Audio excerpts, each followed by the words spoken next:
welcome to Octopus News. The 94th Academy Awards ceremony was held on Monday, celebrating excellence in the American and international film industry.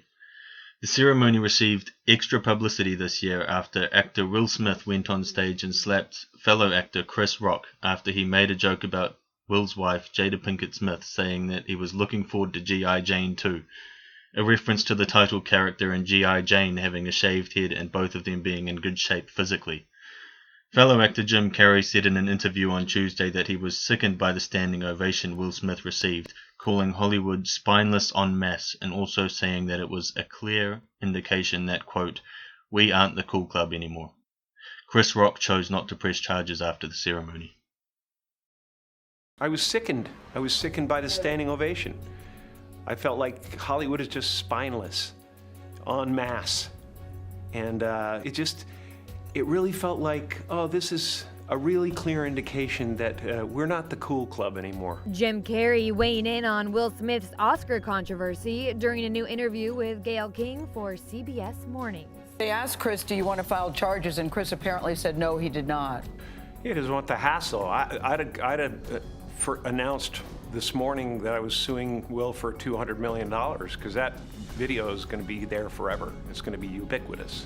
Jim Carrey was on hand promoting his new movie, Sonic the Hedgehog 2, but yeah, he made it clear how he felt about Will Smith's actions on Sunday night. You do not have the right to walk up on stage and smack somebody in the face because they said words. Since Sunday night, the Academy has launched a formal review into Smith's actions on stage, and Will has since issued a statement apologizing to Chris Rock, saying in part, quote, "I would like to publicly apologize to you, Chris.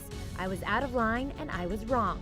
I was embarrassed and my actions were not indicative of the man I want to be. There is no place for violence in a world of love and kindness."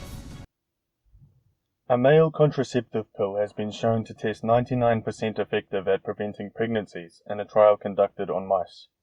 The new pill being tested is a promising male contraceptive as it is not a modification of the male hormone testosterone, unlike most male contraceptive pills that have been tested in the past. There are concerns that hormone pills could cause weight gain, anxiety, and depression in men. The mice in the trial were able to conceive healthy children around 4 to 6 weeks after they stopped receiving the pill.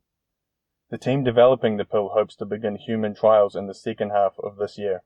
The pill will offer another effective way for men to carry the contraceptive burden if it proves successful. Well, when it comes to family planning, women have many birth control choices. We're talking pills, patches, even female condoms, which means women also bear most of the burden in preventing pregnancy. But that could soon change. Scientists claim to have developed a contraceptive similar to the female birth control pill, but for men. Currently, men have only 3 effective options for birth control: male condoms or vasectomy, and both have disadvantages, or abstinence. Condoms are single-use and prone to failure, and a surgical vasectomy is a permanent form of male sterilization. Although sometimes reversible, it's expensive and not always successful. In comes YCT529.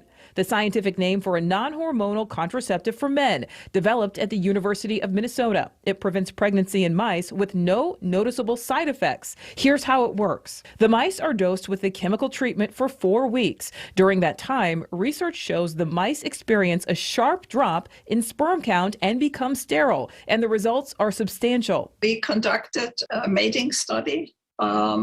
Male mice were given the drug every day, and they were together with female mice. After we gave this drug for several weeks, the pregnancies went down, and the efficacy was about 99%. Similar to efficacy in female birth control, and that's not all. The effects of the drug were reversed after treatments on the mice were stopped. After about 2 weeks, they started to become fertile again, but after 4 weeks, these mice become completely fertile. Researchers say the mice were able to father pups 4 to 6 weeks after they stopped receiving the compound. Human clinical trials could start at the end of the year, but testing and FDA application could mean it could take 5 years before it hits your pharmacy, and for many, it could be worth the wait. For males, it's so limited, and so if we can expand the choices for men and for couples, I think that would be really wonderful. Gunmen opened fire on people attending a clandestine cockfight in Mexico's western state of Michoacan on Monday, killing 20 people and injuring 4 others. The gunmen stole a truck owned by a snack food company to transport several armed people to the event. Authorities say the shooting is likely related to gang activity, probably relating to local gangs and the Jalisco cartel from the nearby state of the same name. Authorities are looking for the gunmen and have deployed soldiers to the area to assist with finding them. Although rooster fighting is illegal in parts of Mexico, it is tolerated in the state of Michoacan. It is a popular pastime where the male birds fight to the death, with people placing wagers on the outcome.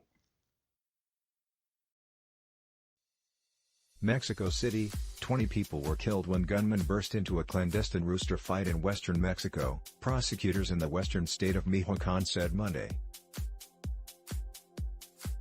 The attack occurred late Sunday at El Paraíso cockfighting venue near the town of Ceasefire, Michoacan.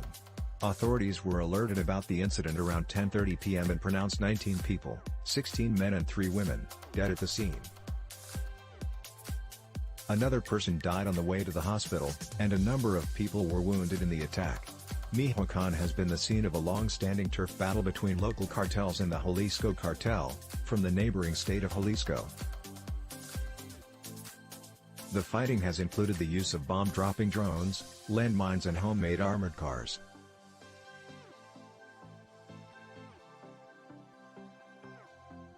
On March 10, 5 suspected cartel members were killed in the town of Nuevo Parangaracutiro, around 90 miles southwest of Ceasefire, in an apparent firefight between gangs. Cesar Arturo Valencia, the mayor of the nearby town of Aguililla, was also shot dead in his truck the same day.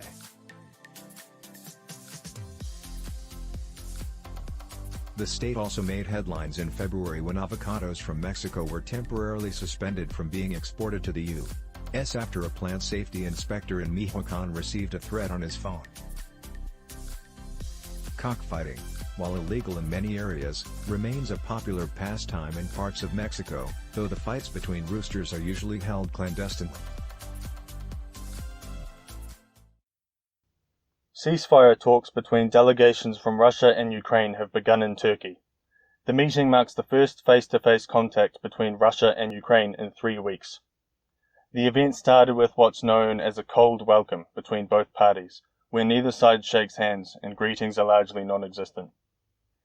The main issues discussed involved a ceasefire to end the war, and security guarantees in the meantime to protect Ukraine from Russia. An in-person meeting between Vladimir Putin and Volodymyr Zelensky was also discussed, but it was noted that it would only be possible after key matters of a potential peace deal were settled. Russia has pledged to reduce the attack on the city of Kyiv while the peace talks are underway. Gearing for a new round of face-to-face peace talks, the plane of the Ukrainian delegation touched down in Istanbul on Monday night, ready to negotiate with their Russian counterparts on a clear set of directives. We do not trade people, land or sovereignty. This is not a subject that's up for discussion. The minimum aim is first of all to address humanitarian questions, and the maximum target is a ceasefire and reaching a lasting agreement on it. Moscow's demands have also remained largely unchanged. We have to make sure that Ukraine stops assimilating itself with the West, with NATO, in the military sense. Both the demilitarization and the denazification of Ukraine are an essential component of the agreements that we are trying to achieve. Neither side has either shown any willingness to budge over territorial claims until now. However, Russia's military signaled last week it would pull back from large cities and concentrate its efforts at expanding separatist-held regions. Ukrainian President Volodymyr Zelensky, before the talks, also hinted at a somewhat flexible position over the long-contested Donbas region. I understand it's impossible to make Russia give up the Donbas territory completely. That would lead to World War III. I understand completely. I'm aware.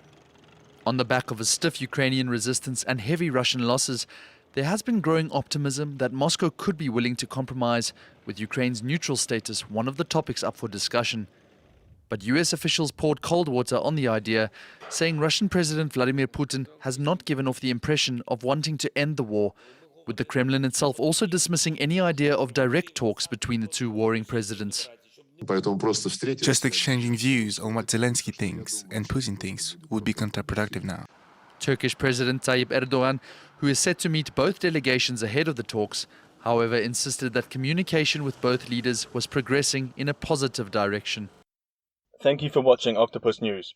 If you liked this video, please stay tuned to see more animated news coverage. Goodbye.